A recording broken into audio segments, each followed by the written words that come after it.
Good morning, good afternoon, or good evening, depending on where you're joining us from today, and welcome to this Profit Success webinar, How Service Subscription Plans Will Change the Auto Repair Industry Forever. Okay, so in a few minutes, we'll be joined by Greg Buckley, Todd Westerland, Frank Scandura, Lisa Carter, and Matt Lekowitzer to discuss the rise of the subscription economy. But before we begin, let me take care of a few housekeeping details. This webinar is brought to you by Facepay, whose mission it is to increase profits for service businesses by eliminating credit card processing fees. Facepay's founder, Dr. Mark Hale, invented the relational payments platform as a way for businesses to offer their customers an alternative to credit cards for monthly installments, service plan subscriptions, and contactless payments, all while paying zero credit card processing fees. Facepay has been described as a disruptive technology that allows business owners to regain the profits they're currently paying to credit card processors, which average over $25,000 annually. And using Facepay, shops only have to pay a low-cost monthly subscription, usually around $100. We'll hear more about Facepay from Todd later in the program. Okay, so this broadcast is intended to be interactive, so feel free to ask your questions at any time by using the chat button you can see down there at the bottom of your screen. I'll present your questions to the panel as we go, or we'll hold them to the end for a Q&A session depending on the topic. Also, a recording of the entire broadcast, including the Q&A, will be available for replay in the next 48 hours so you can listen to it again or share it with the rest of your team. All right, to kick things off, I'd like to take a poll of our studio audience and see where we all are in the progress of adopting a subscription plan. So you should see the poll pop up there now. So just select one of the options. I have a plan already in place. I'm in the process of setting up a plan. I'm still considering my options and want to learn more, and that's what I think probably most people are doing. I hadn't thought about it before, but it sounds like a good idea. I've never heard of such a thing, or I'm not planning on it. Well, all right, if you don't see the poll pop up there on your screen, you can just type your answer into the chat box. Depends on the platform you're running on. All right, while you're doing that, let me introduce our panel to you today. First up is Greg Buckley, owner of Buckley's Auto Care. If you don't know Greg already, well, he's been working in the shop with his dad since he was 8, and now that Buckley's Auto Care is celebrating 55 years of success this year, he's been along the ride for his whole life. Greg believes in sharing his wealth of experience with the industry and has been an ATI coach. He's a member of the Delaware Automotive Services Professionals. He's been on the NAPA Advisory Board Council and is a vice president of a NAPA Business Development Group. He's involved as an advisory board member of AutoNet TV, Kukui, and Open Bay, and on the editorial board of Ratchet & Wrench magazine. And I'm sure you've seen him speak at many other presentations like this. Welcome, Greg. Also joining us is Frank Scandura, owner of Frank's European Service. Frank has over 40 years of automotive experience and over 25 years of that as a service center entrepreneur. He's most known for his expertise in European vehicles and is the author of the book, How to Take Care of Your Vehicle So It'll Take Care of You. Frank feels strongly that the automotive service experience should not be difficult or intimidating, but be based on the facts and the evidence of those facts, so the customer can really make an informed decision about their vehicle. And I think that's what really drives trust.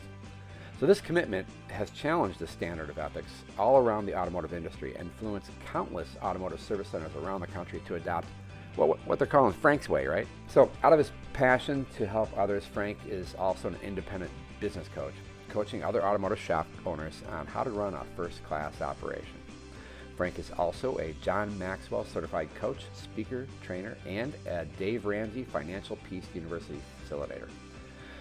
Frank and his wife Deborah enjoy spending time with their grandkids and faithfully serving in their local church, as well as many other community causes. Welcome to the show, Frank. All right, we'll also be joined by Matt Lekowitzer. He's the owner and founder of Matt's Automotive Service Center. Matt's a husband and father of 3. He's an avid Minnesota Vikings fan, go Vikings, and an owner and founder of Matt's Automotive Service Center. As a Herman, Minnesota native, Matt started his company as a 2-bay shop back in the day in 2009. Since then, he's expanded the company into 6 locations with beautiful state-of-the-art facilities all over the Fargo-Moorhead area. Matt enjoys being a pillar in the community, giving back in any way he can, and providing knowledge and education in the biggest ways possible. As a result of being a continuous educator and an amazing pillar in the community, Matt won the Entrepreneur of the Year award in 2015 for the Fargo-Moorhead, West Fargo Chamber of Commerce. When Matt's not working, he enjoys fishing, riding ATVs, watching football, we know that's the Vikings, and traveling with his family. Welcome to the show, Matt. Also joining us today is Lisa Carter, owner and co-founder of WaterStar Motors Incorporated. Initially, Lisa got her hands dirty under the hood, assisting her husband Henry. But as the business has grown, Lisa is now able to focus on issues behind the scenes, including directing WaterStar Motors marketing and finances, and writing Rock Paper Car for the Santa Cruz Weekly, as well as writing WaterStar's blog, The Sage Mechanic. Lisa's an advocate for sustainable living. She's a great listener, an organizer, and a get-it-done kind of person. Lisa not only loves to meditate herself, but teaches meditation classes as well. And I think that's something that we can all kind of learn from. So Lisa is also a member of the ATI Business Training and Performance Group.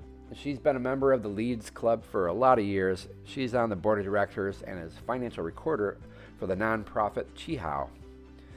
She's also the co-creator of the If My Car Could Talk radio show, and like I mentioned earlier, the co-creator of Rock Paper Car, How Your Car Works. She's on the board of directors for several nonprofits, and she's a mom and grandma. Well, holy smokes, Lisa, you got a lot going on. Welcome to the show, Lisa. And finally, we'll also be joined by Todd Westerland, Chief Revenue Officer of Facepay. Todd's a 32-year veteran of the auto repair industry who started out turning a wrench as a smog tech, and who was most recently CEO of Kukui, where he led the company through its meteoric profit gains over his 7-year history with the company. Welcome to the show, Todd. And I'm Patrick Egan, Vice President of Marketing for Facepay and founder of Spark Interactive. I've been a branding and marketing fanatic for over 35 years, and I spend the last 10 of that driving marketing success programs with AutoVitals, AutoServe One, and Kukui. All right, well, let's get this party started. It seems like there's a subscription plan for just about everything, and new subscription models seem to pop up for just about every industry out there you can imagine, from print cartridges to new cars. I think Netflix got us all started when it replaced all of our movie collections, VHS and DVDs, with its all-you-can-eat DVD by mail package. And then they jumped into streaming shortly thereafter that. And I think, the whole pandemic thing really sealed the deal with streaming services and subscriptions. And I know I, for a fact, subscribe to everything I can through Amazon. And, I've got things coming left and right on a monthly basis. And so now that we've all become digital natives, customers fully expect a paperless society where they typically will choose to subscribe if there's a good option available. So in fact, the Autoblog commented recently that there's no doubt that the subscription model works, and it's potentially quite disruptive. But the full impact really won't arrive until Americans are offered a deal they can't refuse, and I think we're going to talk about that today. What is that deal? To kind of further that, Gartner Group predicts that 75% of B2C companies will offer a subscription service of some kind by 2023, and I think that shops kind of fall right along in line with that. The catch there, though, is that they also predict that only 20% of those will succeed in increasing customer retention through those programs. So the rise of data-driven decisions really makes it impossible to hide from the fact that acquiring a new customer is 5 times as expensive as retaining existing clients. And the success rate of selling to an existing customer is 60 to 70% compared to 5 to 20% for new customers. So with that in mind, it seems pretty logical to me that a repair service subscription plan could really provide an easier path to greater profits and a more predictable revenue stream. But what kind of plan really is going to work for both the shop and the customer? So I thought we'd put this panel together, and that's why we're here today, to talk with a great panel of shop pros and share their thoughts on the topic of profitable subscription plans. So I've seen a lot of different ideas out there about the types of subscriptions available. So, let's open up the panel here. even car manufacturers got into the fray for a while, with most offering leasing alternatives with monthly options to swap out a car. You can have a newer one every month depending on the model or whatever. And I think we talked about that, Greg, that kind of died on the vine there. And is that a signal, a taste of things to come with subscriptions? What do you think, Greg? Well, I think that it was almost too much. I mean, I don't know the type of client base that has fun getting a new vehicle every week, and for that price of $1,500 a month, you just walk in and you decide that you want to drive a X5 one day and a Mercedes the next day. I mean, if that's your lifestyle, it's not in my world. So, and it's for most of the general public, it's not their world either. So I think that the volume and the adoption rate of that program is where it failed. They just couldn't get enough consumers to take up on those incredibly large fees. And then the other thing is when you're combining the sales end from a manufacturer, now they have to sell cars. That's what they do. That's how they make their money. Placing a service component in that whole mix outside of the traditional, hey man, I'll give you a lifetime free oil change on Ford, Chevy, Chryslers, Hondas, whatever. I think it takes them to an extreme that their infrastructure's not good for it. No one on the panel here makes cars. Why? Because it's not in our wheelhouse. I don't care if it's, whatever. We stick with service. And I think that's the differential that we're going to be looking at today with the platform that's able to get us there. Definitely great. So yeah, do you guys think that this is kind of a harbinger of taste to come? Is this going to kind of signal where other subscription models are going? What do you think, Frank? Well, I'd like to touch on the auto manufacturer's attempt. And they weren't going after the average potential car buyer. They were going after a very, very small segment. $1,500 a month I would never spend on a vehicle for maintenance, repairs, insurance, buying it, depreciation, everything included. So, like Greg, I don't think it's part of the average wheelhouse whatsoever. And I think people are looking for value and convenience. And that's why I'm very interested in pulling off a successful subscription service. How do I bring value to what I do to the motorist? How do I make it convenient for them to interact with me on it and make it work as a win-win for everybody? Because everybody's got to win, right? It just can't be one-sided. Some subscriptions appear one-sided, right? A gym subscription for me is one-sided. That's all gym. I don't subscribe to Netflix or a lot of streaming services because I know I'm not going to use them enough to be beneficial to me. So I think this is something that can be laid out correctly and really be very, very beneficial to everybody. Definitely. So Matt, Lisa, any thoughts on the manufacturer's subscription option? You think that's going to be kind of take us where other subscriptions are going? I guess I agree 100% with Greg and Frank as far as, what the kind of customer they're going after and really what we're trying to accomplish with this as well, especially what Frank said.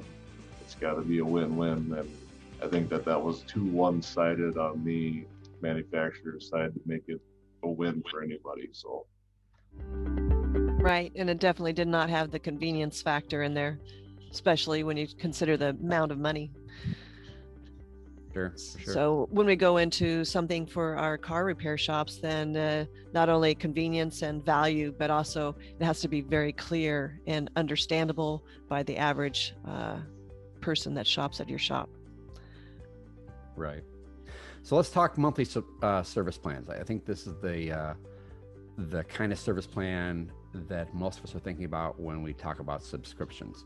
Let's start from the beginning. Subscriptions aren't new. The evolution of the subscription model, everybody's tried the car club, right?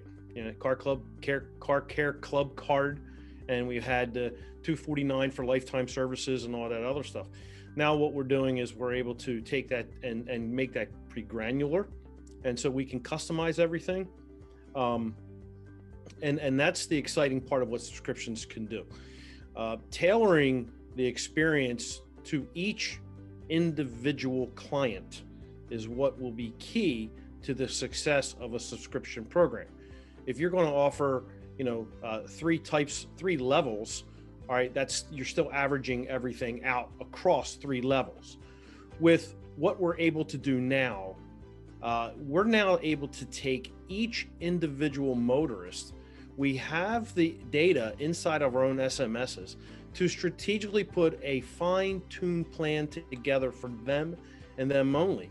Even if there is a duplicate, let's say that there's 2 Chevy Cruises with 40,000 miles on them.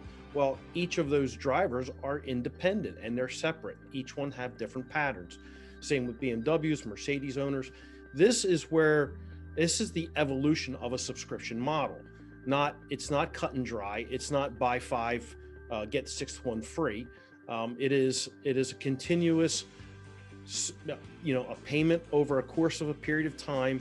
You can add your values, you can add your values into that platform and add on accordingly. Netflix will do it. Apple will do it. It says you sign up for Apple Music or any app. So the first thing is you got to put a credit card in. Why? Well, we're not charging you for it, but there might be an in-app purchase, and that in-app purchase has got to be secured. All right, you go for it. So I think that, like I said, as we get into this conversation, and as those of you that are listening, the subscription model is really one of an evolutionary step here. And I've said it before on many other shows when we're talking about Facepay, is that, this is the beauty of it. And everybody you see on the panel is where we want to be, making these custom solutions, because that does, and I think that will keep the retention level much higher. That 20% we've seen from Gartner, I think we can hit more like 30-35%. Yeah, that's a good point. Hey, Frank, what are your thoughts? I completely agree, and that's the whole value proposition that we have. We already know the people we want to sign up on a subscription, right? If I go, to the Netflix, for example, they don't know me. They don't know my habits. They don't know what I like. They don't know anything about me, and I have to gain that data over time. So being in a strategic position to be able to do that, we can actually customize subscription packages, not just for your year, your make, your model, which has always been a sticking point with me. People can tell you, my biggest complaint with a lot of CRMs is a car like yours at a mileage like yours should have this service done. And well, we just did it, right? And because of that lack of knowing your customer. And I really love the idea of multiple levels, because when given a choice, small, medium, large, most people will pick medium. And if they don't have a choice, they may not make a choice. So to be able to have that and to customize it, I can't see how customer loses. Yeah, for sure. And they're more likely to want to come back too. But I think the whole point is to give them a reason to come back and never go anywhere else for any reason, right? Because this is the ultimate top of mind opportunity. I have a subscription service to my chiropractor. Pay X number of dollars every month. I go see him every month. Advance calling you. And I never miss an appointment, because like 3 days after the credit card hits, my wife goes, "Hey, how come you're getting charged again?" "Oh yeah, because I go every month, and this is how I'm in maintenance mode, and I don't have to wait until I can barely move to go to the chiropractor and have him say, if you came in more often, you wouldn't be in so much pain." So I think that's a great opportunity to keep us top of mind and keep the motorists coming to us first and never thinking of anybody else for any reason. That's a really good point. And Matt, what would you think about having, let's say half of your customers come in every month? I think that could boost your revenues a little bit? Oh, absolutely. I mean, the big thing, I agree with these guys too. I mean, it's almost an a la carte system is what you're doing. I mean, you have to build it in that capacity, but there's multiple different ways you can build it. I mean, you can almost build it as an in-house savings account for these guests too. They can pay a monthly fee and it goes towards the repairs. And when they come in, you know, they have dollars banked up they can use for a repair or something like that even. So, I mean, there's so many different ways this can go. And that's why I'm here as well, is, you know, I want to see kind of what everybody's doing and how we build this correctly as an industry. Sure. You know, I think it's kind of tough to offer a one-size-fits-all plan too. So unless all your customers are driving the same make and year, how do you think you would change that a little bit? I think it just comes to, you know, having the options available. So you know that vehicle, you know that customer, you know that history, and recommending what's really, you know, kind of like Frank said and Greg said, like, you know that vehicle intimately, so you can have that a la carte option. Like, I recommend these things to make sure that you get the most out of this subscription. Mm-hmm. Well, let's take the example of, let me give you the example of Planet Fitness, right? So I joined, I don't know, back in January. I used basically 2, maybe 3 machines. But if I went and signed up with a personal trainer, who's going to make it more beneficial for my health? Planet Fitness, when I walk in the door, I use 3 machines, I'm out in a half hour or an hour. Or the personal trainer that's going to know that, hey, Greg, you know, you're 35 pounds overweight, you need to lose muscle, you've got too much body fat, blah, blah, blah. Here's our plan. Where's my benefit? With whom?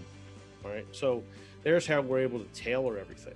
And plus the fact that what I look at on these models is that we not only hedge, we leverage the client intake, right? The dollar intake, but the consumer has the ability to hedge against rising prices. You know, so, you know, right now in a rising commodity market, the benefit is with the consumer, where if we can get on a subscription plan for 12 months, whatever our time frame will be, that consumer is going to win, because who's to say that in month 8 or 9, there's $1 a gallon or whatever the court may be price increase. They're hedging it. So these little small mechanisms within the subscription model help both sides of the coin here. And it's really, really important. And again, you know, I go back to, this is an awesome program. Well, imagine, if you will, for a moment, that you focus on your top 20% of your clientele, right? We all know, or hopefully you know, the bottom 20% needs to be fired from time to time. The Pareto principle is an 80-20 principle. 20% of the customers probably provide 80% of our revenue. The bottom 20% provide 80% of our aggravation. So what if we had a model that focused on that top 20% at a premium price, a front of the line opportunity, right? Here's my top 20 guys. Here's what I'm going to do for you. I'm going to include X, Y, Z services every month, every 2 months, every 3 months, every 6 months, whatever it is. Need your car detailed, you're going out of town, front of line service. Hey, got something going on, not expected, front of line service. That's what I'm looking for in a subscription service. How do I separate the best from everyone else? Yeah, good point. You know, something, Matt, I heard you say is it's like a savings plan. So yeah, like a health savings plan, a service subscription plan sounds like that would be an interesting idea, where not only are you using a subscription model to pay monthly on stuff you're going to do, but what about you know, what comes down the road? You put in X dollars a month and you use that towards all of your service throughout the year. What do you guys think about that? That sounds like that would be an even easier model to pitch to people. Lisa, Yeah, it would definitely help. It would definitely help people that don't know how to do their budgeting in general. Mm-hmm. And you know how the car manufacturers say, hey, buy your new sexy car. It will never need anything ever again, which the truth is, it's mechanical. It's going to break sometime. So, but most people don't really have actual budget for their cars. So I think that would be a good element for the customer as well, that they don't have to have oh my goodness, an emergency, now I need a water pump, or whatever else will just keep them more in the loop of what their car needs next. And they're like excited about it. Yeah, because one of the models I think I was talking about earlier, where I've seen a couple shops offer where they offer a discount in labor rates. I don't think most motorists really know what labor rate is or how much it is, and if you show them there's a discount, they might still think that's high. Right. It's all perspective. Right, right. Can you give me a moment to look up that word, please? What did you call it? Discount? Labor rate? Oh, discount. Discount? Yeah, exactly. I'll need to research that. Yeah. I'm not familiar with that word. No. I mean, that's the whole point of profit. That's what we're all here for, is to make profit in the first place. And, offering a discount as a way to get somebody into your program, I don't see that as a benefit in any way, shape, or form. Let's ask, look at a couple questions from the audience here. Could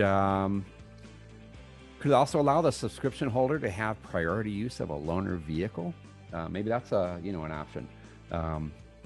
Maybe that's the benefits as part of your subscription. Maybe not discounts. How about going back to my top 20, right? Not only do you have access to a loaner vehicle, but it gets dropped off, pick up your car, service it, bring it back, right? As part of that premium service. But right. I'm looking for a way to increase my overall revenue and bottom line by offering an exceptional service. So that's part of, my crazy brain going into action. Right. And with Facepay, they won't have to worry about the whipping out the credit card or whatever. It'll just be paid for. Yep. When they get it dropped off. Perfect. Yeah, kind of an extended warranty. Instead of going with an extended warranty. I mean, I get, where probably everyone gets them, the calls offering me an extended warranty on a vehicle I don't even own anymore. And I think everybody's getting those now. And I think that a lot of those warranty programs don't necessarily jive with what we're all trying to sell to our customers. If we offer our own through a model like this, I think it seems to be a better way to go. What a brilliant idea. Lifetime warranty when you funnel the subscription plan. What about the end of the term, end of the year, or end of life of that vehicle? What do you do with the money in your what are we calling these things? Service subscription account, SSA instead of an HSA. Roll it over to a new vehicle, roll it over to the next year, give their money back. Thoughts on that? I think before proceeding down that road with a savings account, I think there's a little bit more fine tuning to do on the back end, because when you start to create an escrow situation with other people's money, you really got to be accurate, and you got to make sure that all their funds are there. And if anything should happen, how are they going to be guaranteed their money? So I think that outside of the normal subscription, I think that model as a savings account, a savings plan of some sort, really needs to be investigated a little deeper. I'm not a big, and I agree with you, Greg. I'm not a big fan of being your savings account because it opens that opportunity for, hey, I wrecked a car, or I sold a car, or I don't want to do it anymore. Can you give me my money back? I'd much rather have here's your subscription. Here's what you get for your subscription. And it again, my personal thought is it needs to be premium service, a premium price, and roll it over to cars, give it to somebody else, let them transfer it. I think being flexible in that has more value. Or let them re-up every year. No additional cost if not necessary. But if there is an increase on either side, on any of our costs of service, where they want to increase or decrease, we can add or subtract to that for the next period. So again, it's the flexibility of what we're now capable of doing, which is very attractive. Yeah, I actually have, there's an example of one that I saw recently. And this is kind of an interesting looking model. They have 3 levels of service. They have a simple, a secure, and a superior service. And they list all the things that are in all 3 packages. so that you see in the simple service the things that are grayed out you just don't get. And they give you different values. You know, the top of the line thing is about $90 a month, and you get unlimited air filters, cabin filters, alignments, brakes, front and rear, cooling, oil changes, unlimited for synthetic filters, all that good stuff.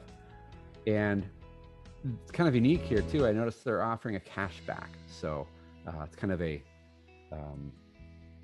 guaranteed kind of thing.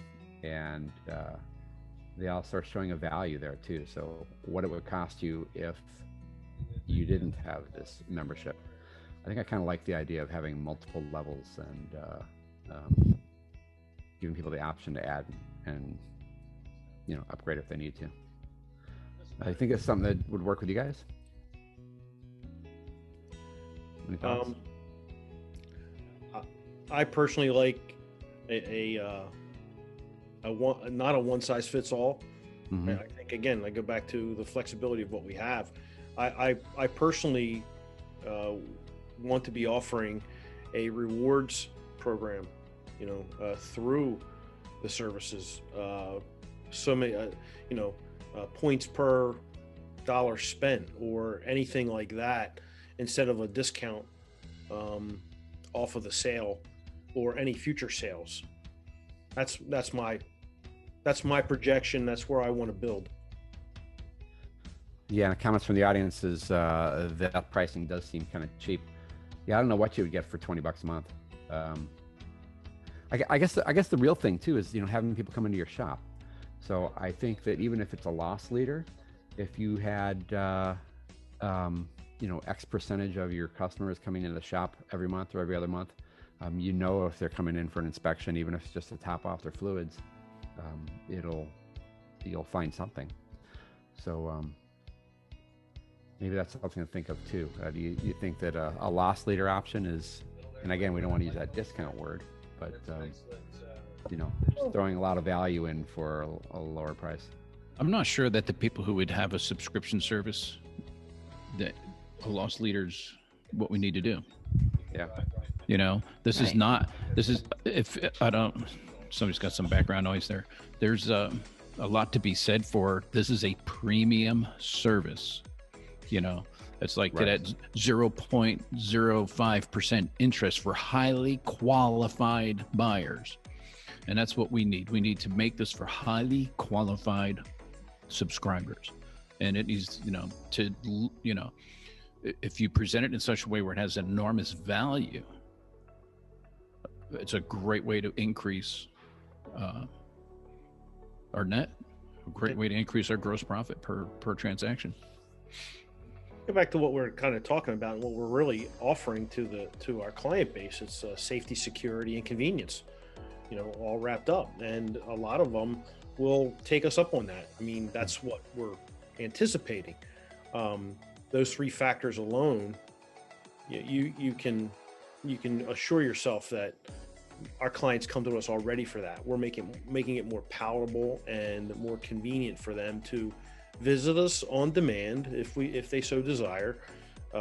They get their phone calls answered right away. They get the loaner car, whatever value adds we want to put into that pricing model, we do it. If someone comes in with an X5 that, you know, requires a loaner car every time, no excuses, then we have a loaner car for them, and their pricing could be different than the BMW X5 owner who doesn't require the loaner car and doesn't require the valet, doesn't desire to have a wash and wax after they're done. I mean, again, all these levels are now available to us. And again, looking at our data within our own SMS systems, we can go down and predict exactly how many miles they're driving per year through our platforms. So it's pretty detailed. And here's an example of how the customers will come in. Imagine two busy moms at work. One of them's going from coworker to coworker to coworker. Can you bring me to pick up my car? Can you bring me to pick up my car? And she gets to the one who says, you have to bring your car in? My guys drop it off. Right? That's the value that we need to set. That's the standard we need to set. Yeah, I think it all comes down to value. And And I think, like you said, people who are going to be offering a subscription service like this, or people are going to be interested in it, it's not a discount. It's the value of what the exceptional service your shop offers. What about a family model? Like Netflix offers you the an upgrade to a family model, five screens. People like myself, I've got a couple of teenage young adult drivers. Do you see something like where you add their fleet of vehicles in? Well, Netflix is clamping down on sharing that information outside of the four walls that they've allowed it. So that's coming to a crashing halt. But I think it's a per vehicle plan. Sure. Not a per family plan, it's a per vehicle plan. Makes most sense. Let's see, it's looking at some questions here. So Lisa and Matt, what are your thoughts? Is something that you guys have been considering, or what are your thoughts on some subscription plans like this? Well, one thing that's been a little bit interesting is that there's going to be some extra management for something like this, right? So how does one manage the subscription once it gets going? So what software, what program, or how, is it going to be super easy or super more difficult, more work to do? So that's one question that I have in my brain when I'm thinking about subscriptions. Mm-hmm. Mm-hmm. For us, we've been working on building our own for the last few months, and it's the big part. I agree with Frank 100% is, what pieces of value do you add in there that your top 20, 30% of your customers want to receive, and how do you price that? How do you put it together, and how do you implement all of it as well? And that's been the biggest part for us, I guess, is just trying to figure that all out and price it accordingly so we, everybody wins. Patrick's turn to be muted. I gotta press my own button, right? Todd, I think I've been ignoring you a little bit on our questions. I know so funny. You know how hard it is to not say anything, and literally Patrick said, "You speak up, I'll mute you." And I'm like sitting here like, oh, and one of the things that's a big takeaway and where this all came together is I had great conversations with Lisa Carter. I see Lisa Timmons on, Frank, Matt, Greg, really in-depth conversations on subscription model. And there's multiple different models out there. I think if I put it in the coaching terminology, there might be one coach that goes this way. They say, get as many cars in as you can. That's the model. There'll be another coaching program that'll say, focus on a few cars, but higher profits per car. And when I talk to both of those shops, they might be doing great if that's done properly in each. And I know every time I talk to a coach, they go, no, that's the only way to go. That's the only way to go. So I've seen kind of a flat fee. I'll show that technology at the end here, kind of a Netflix version, just $15.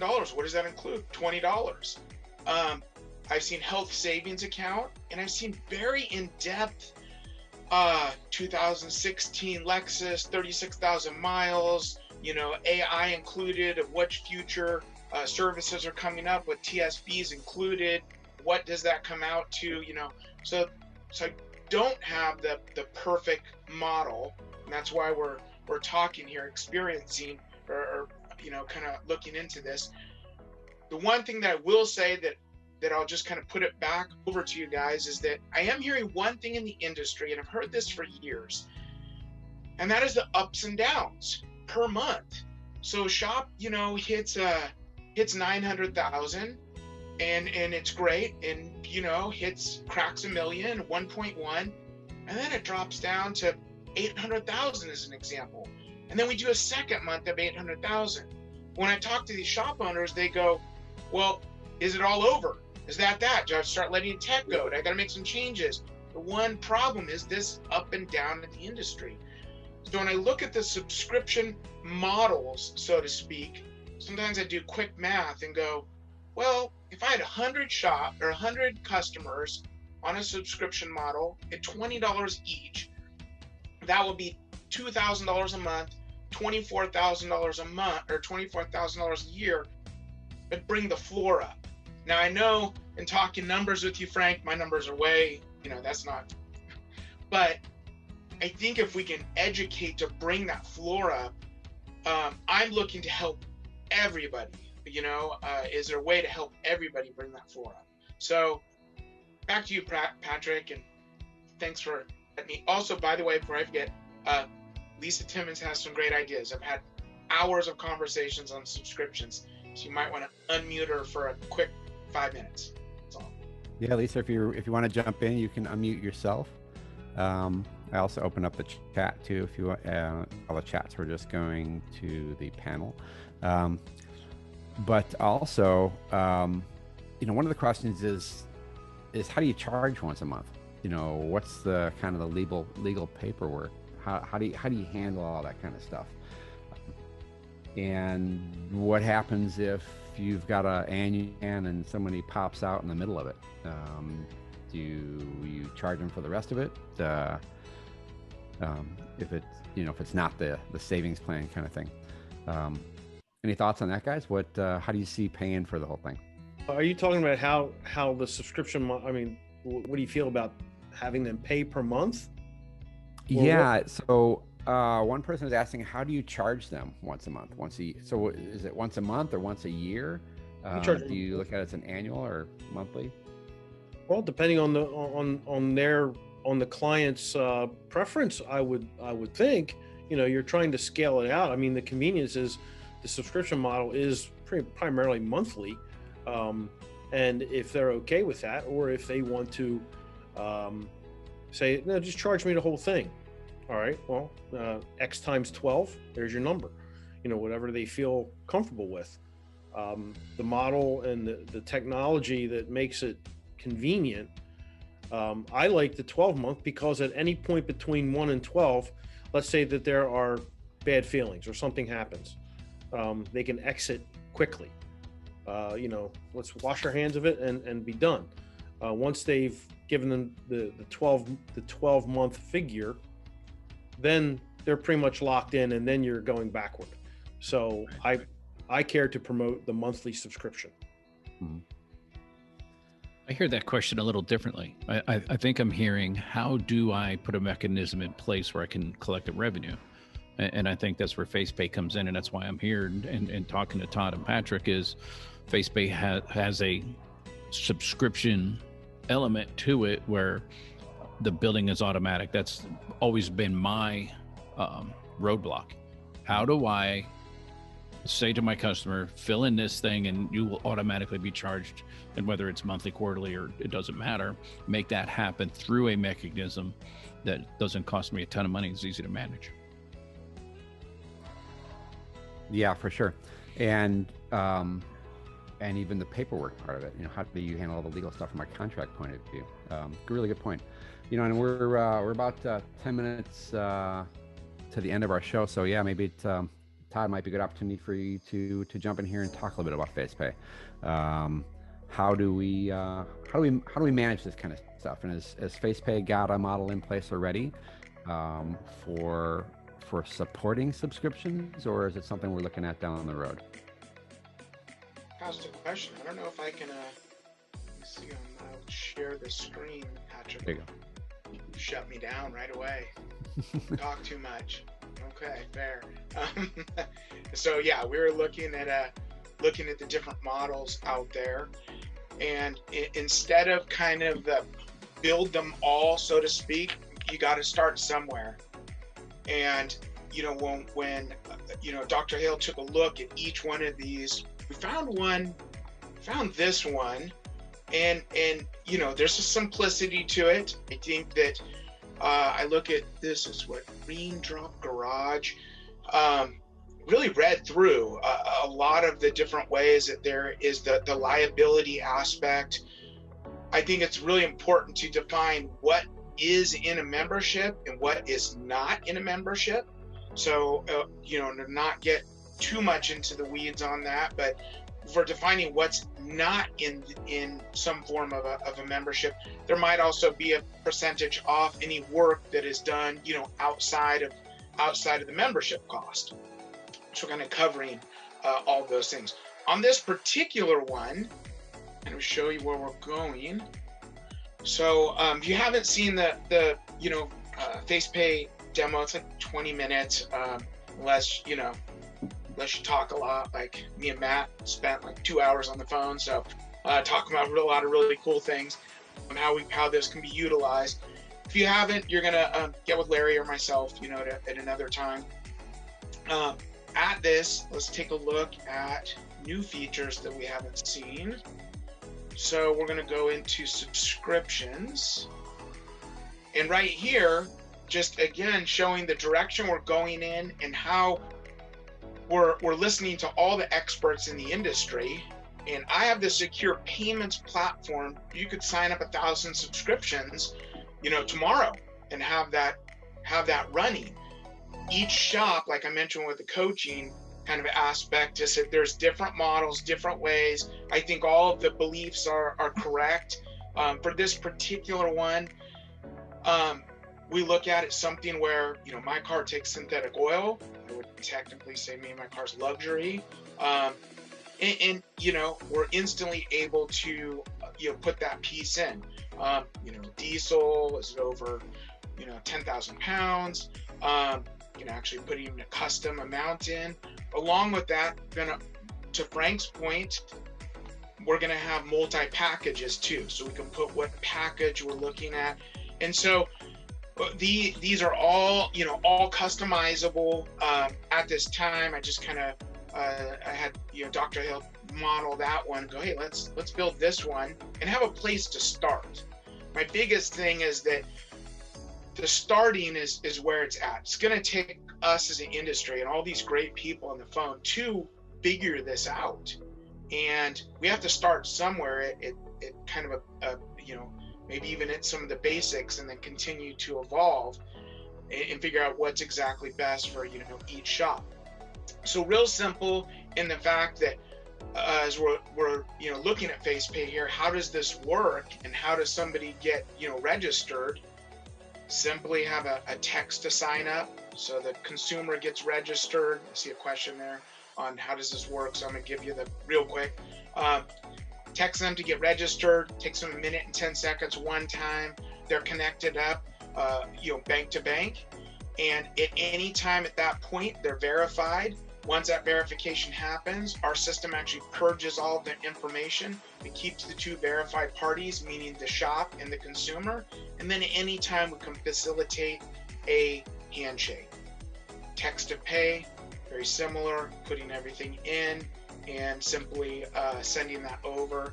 And then with here too, we've got a couple other things where we talk installments, which is a little different than subscriptions, but that is also fully built into, so we're able to put that information in there. So as far as we'll call it version 1.0 of subscriptions, we'll have more on this. It is up and running. I'm looking to continually keep testing it with shops, and then evolve that, kind of evolve the different packages or how that model works. But I do understand that I'm going to have multiple ways this is done so that the payment side of it is covered for every shop. So I've had a different discussion with Frank than I have with Matt, with Greg, with Lisa, on what they would want. Now, I'll tell you what, guys, I'll cover the secure payment side and make that portion really easy. We're going to have to kind of work out the subscription individual side, per shop. So that would be my piece there. Patrick, any questions? Let's see. Yeah, there's one question that a couple people are actually asking about paperwork and things like that. So what's the legality for paperwork to charge monthly without contacting them each month? So how do you make that work? Is it a contract up front, or send an email each month and say, by the way, you're going to be charged tomorrow? I mean, that's kind of what I get those kind of things from some of the people I subscribe from. Yeah, there's some simplicity to Sometimes I look at it and go, don't want to overthink it. So we think of Netflix. The shop is going to have something that the consumer signs up for and signs, ahead of time, much like Netflix. Netflix doesn't remind me every month that they're charging me. They just charge me. So yeah. Our customers doing this right now, they're doing it. First off, customers are using Facepay every single day. Secondly, customers are using subscriptions every single day. I mean, I look at my own household, and we have a laundry list of subscriptions, and I found out my wife had something called what's that? This package comes and it's all clothes and shoes and belts and everything. It's on a subscription. StitchNet. Ask me how I know. Yeah, StitchNet. yeah, you and I both. And I'm like, that's great. She goes, and the great thing is you only pay for what you keep. So they send this to me. I love it. And I said, hey, but you keep everything, so we're going to send some back. And I'm like, that is the power of subscription. It really is. So, hey, there you go. I would say too, as far as, see there too, on the subscription element, just again, when we're looking at, these are all customizable, so you're able to customize the different headings there, and actually customize the additional custom charge if you want. So sometimes there might be something that's added in there, change the base, all that. So, and I think somebody said, Patrick, you said an initial sign-up fee, if you will. So, right. Yeah. I'm going to put it back. How could the panel see how they could utilize this and how to advise on evolving? And really, and on top of that, even is what's the best way to solicit your customer for something like this? Before the sale, after the sale, send out an email saying we've got a new subscription plan. I think it's a great opportunity for you to reach back out to all of your customers and say we've got a new offering for you, or even on top of that, once they are subscribed. We noticed that you haven't been in this month. Maybe you're a little slow this month. Don't forget to take advantage of your subscription this month. You haven't been in to top off your fluids and that type of thing. From the point of view of the legality of it too, if we're talking about Facepay does ask for your permission up front. So when the customer signs up, they click on a box that says, I approve of this shop charging me for this fee or for a monthly fee or whatever. Patrick, you touched on something too, and Todd brought it up earlier. Those slow times go away because now your subscription is, here's the dates that we're going to be picking up and delivering. Here's the time we expect to schedule you. You can go back and probably pretty easily find those slow periods and absolutely eliminate them now. Yeah, and actually that kind of aligns with a question that someone was asking is, and I think some of them are obvious, but what are some of the financial advantages for a shop to adding subscriptions? And that's one, is getting people in a lot, but what do you guys think? Well, cash flow is the main thing. You build up a steady form of cash flow, so you don't have those slow and those volatile times that shops many times experience through different times of the year. And as it builds, people get used to it and they just keep paying for it, I think, Right. And then you get a chance to bring customers in more than the 1.5 to 2 times a year. Maybe they'll come in 3 times, 4 times a year. And that's just extra benefit to find another problem that might need fixing. So that helps. Yeah. And also, I lost my train of thought. Sorry, I had to step out for a second. We've got a little something going on at my shop I had to tend to for a minute. So if I think about it, I'll come back on. But thanks for letting me pop in and put in my feedback. I appreciate that, you guys. Sure, Lisa. I've got a question for Matt, actually. Matt, I just thought of something. So yesterday I had 2 shops come on board. The shop has $24,000 in fees per shop and is looking at Facepay to really, the target that we discussed is to eliminate $20,000 in fees. So they have a total of $48,000 in fees. Let's get Facepay in place and look at it eliminating $20,000 in fees. With the 2 shops, we were talking to the subscriptions. He said, well, one problem I'm trying to figure out is each of the shops is an individual entity. So you with multiple shops, how's that going to work for you? Can I visit any shop? How have you thought that through? With our proximity, I mean, yeah, we plan on letting anybody go to any shop. As I expand out of this area, which we are in the process of doing, obviously, somebody's not going to drive 150 miles to have an oil change done if it's all their way. But in the event they were, I don't see why it wouldn't honor. We're one company at the end of the day with multiple locations. I don't think that's an issue on my side of capacity.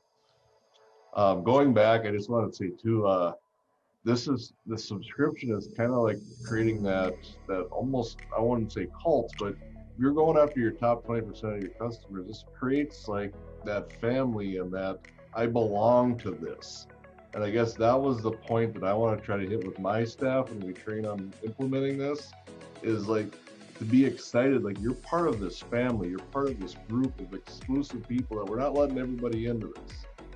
And I think that will add the value as well to creating excitement and buzz with your top customers. The key words for subscribers only. Okay, you've just given yourself another level. All of us who do subscribe to a premium service, for subscribers only, here you go. We're having a wine tasting tour or whatever we got, but for subscribers only. So we do create that premium level, and you're right, Matt. We bring in that family feel. You're part of an exclusive with subscribing. One question I have for Todd, and if I missed it, I apologize, but with the subscription thing through Facepay, is the client in control where they can stop at any time paying, or is it something where the shop is in control and the client would have to send a 30-day notice that, okay, I want to stop the subscription, I don't want to do this any longer? Great question. Hang on, my phone's flashing with the answer just to make sure I have it right. So the shop is going to have to kind of define that, meaning that what is the cancellation policy? So I've heard a couple of different things. So if we're going health savings account, I asked a lot of questions about that. If I have $500 built up in there, would it transfer to another car? If I'm moving out of the area, do you give that back to me?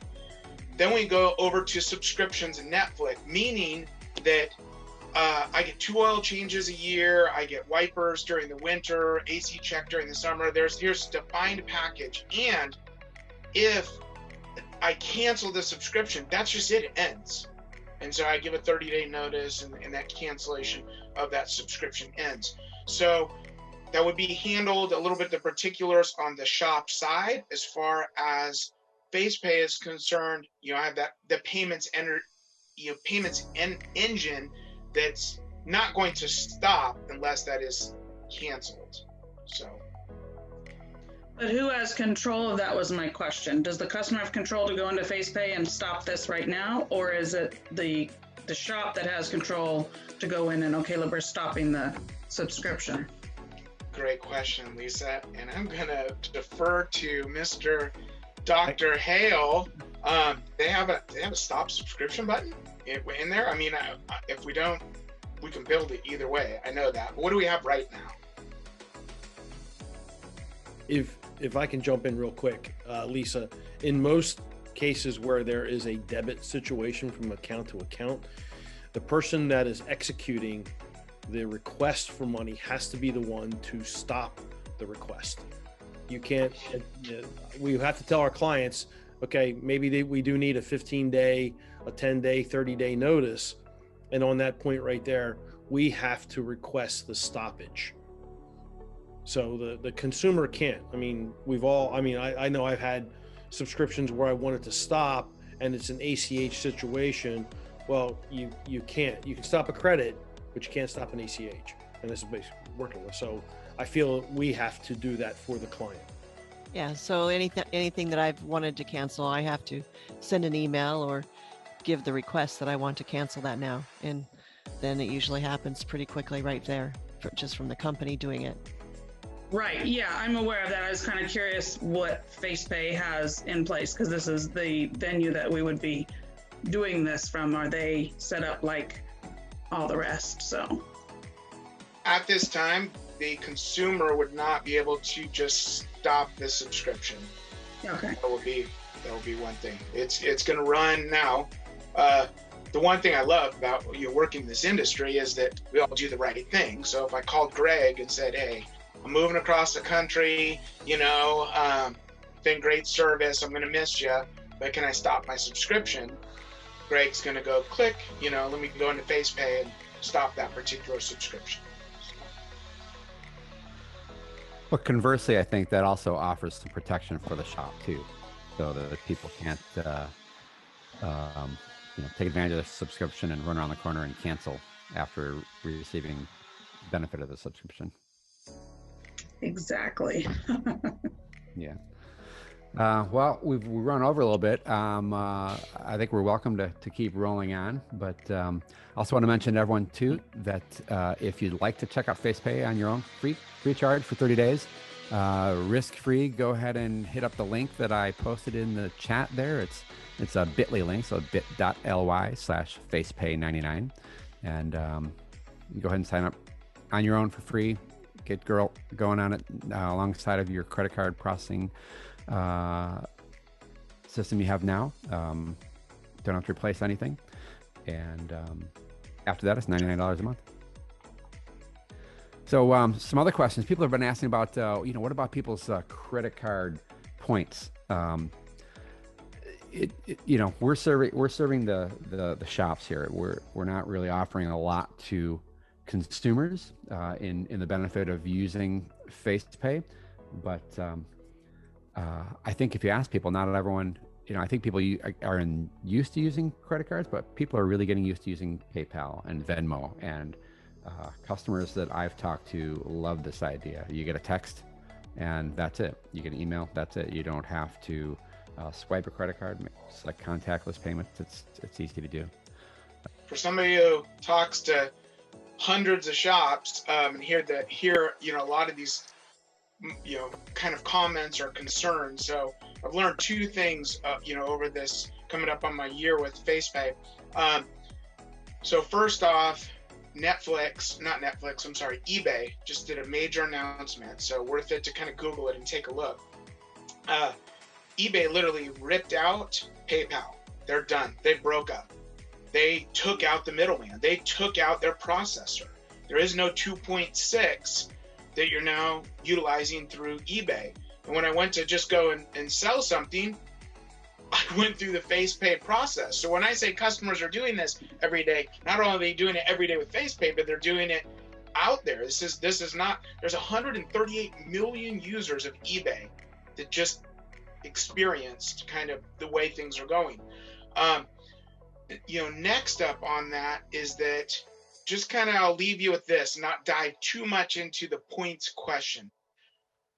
Not knocking, we love credit card processors. That is a whole beast over there. Exchange rates, and this card costs more, and money getting transferred, a card not present, and hey, have at it, guys. That's at your own space there.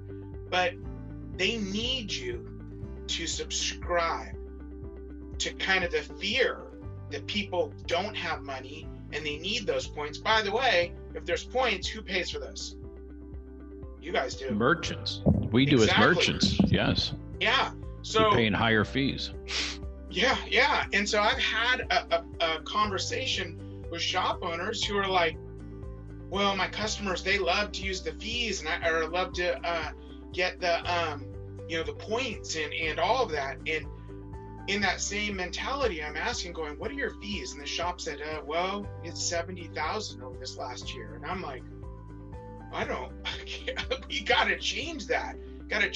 So that whole subscribing to folks gotta use credit cards. It goes back to Frank. I didn't know. One thing we didn't cover is you're a coach, you said, for the kind of Dave Ramsey.